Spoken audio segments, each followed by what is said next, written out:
Today's learning target is I can classify polygons and find the sum of the measures of the interior angles of a polygon. Today we're going to take a look at what is and isn't a polygon.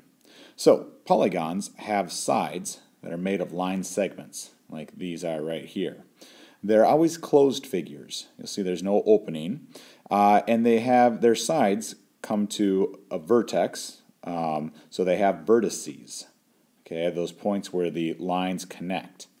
Now, some examples that are not polygons, we can see here, this one's open.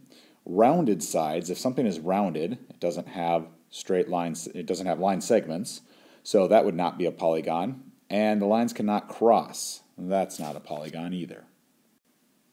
Let's take a look at how we find the sum of interior angles or inside angles of polygons. So here we have 5 types of polygons. We have a triangle, which has 3 sides, a quadrilateral, which has 4 sides. We have a pentagon with 5, a hexagon with 6, and here I have a decagon. It has 10 sides. Now we know that a triangle, the interior angles, equal 180 degrees. Right? Now, let's take a look at this. This quadrilateral here, I can split into 2 triangles. Okay, now, if I take a look at this pentagon, I can split this pentagon into 3 triangles. All right, I've got a hexagon here. I can split this into 4 triangles. So knowing that, we know that a triangle has 180 degrees in the interior angles. Quadrilateral, well, if it's split into 2 triangles, that would give me 360 degrees. So this pentagon here has 3 triangles, and each one is 180 degrees, so that gives me 540 degrees. And I take a look at my hexagon, same thing. Here I have 4 triangles. Each one of those triangles is 180 degrees, so I have 720 degrees. So take a second here and see if you can find the relationship between the number of sides that a polygon has and the number of triangles that you can make based on the number of sides. I'll give you a second to think about that. Did you notice that if you took 2 less than the number of sides that the polygon has, that'll tell you how many triangles you can make in that figure.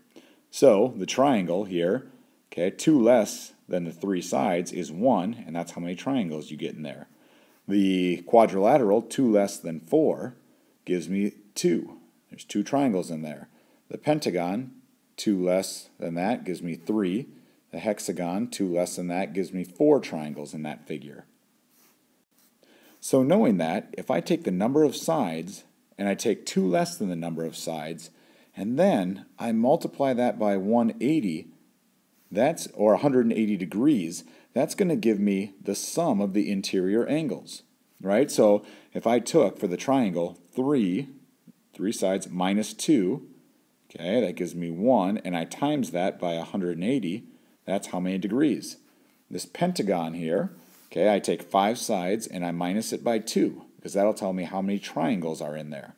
And I times that by 180 degrees, that will give me 3 times 180, which is 540, and that would be degrees. So I can use this formula right here, the number of sides minus 2, times it by 180, to find how many degrees in the interior angles of a polygon.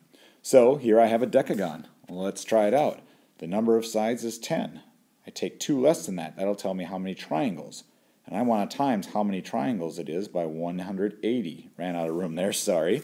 So I get 8, because 10 minus 2 is 8, times 180 degrees. And that's going to equal 1,440 degrees. So if I add up all the interior angles in this decagon, that will be a total of 1,140 degrees. Let's find out here how I could find the sum of one interior angle of a regular 12-sided figure. Now, here's a key word, regular. A regular figure means all of the sides and angles are exactly the same. So, thinking about this, if I have a 12-sided figure, if I can find the sum of all of the angles together, Then I can divide that by the number of angles in a 12-sided figure, and I can find how many would be in one. So let's take a look at what that looks like.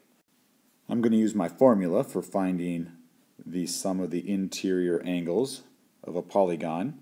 So there it is. I take the number of sides, 12, and I take away 2, because that'll tell me how many triangles I get, and I'm going to times that by 180. So I get 10 times 180, which mental math tells me that all the angles are going to equal 1,800 degrees. Now, if I didn't know how many angles were in a 12-sided figure, I would just think on something that I do know, a triangle. 3 sides, there's 3 angles. A square, a quadrilateral, 4 sides, 4 angles. So it makes sense that a 12-sided figure has 12 angles. And I know it's regular. Whoops, sorry about that. I know that it's regular. That tells me all the angles are the same. So if I take 1,800, the sum of all the angles, and I divide it by 12, I'll find out how many degrees each angle is. And when I solve that, I get 150. So I know that one angle is going to be 150 degrees.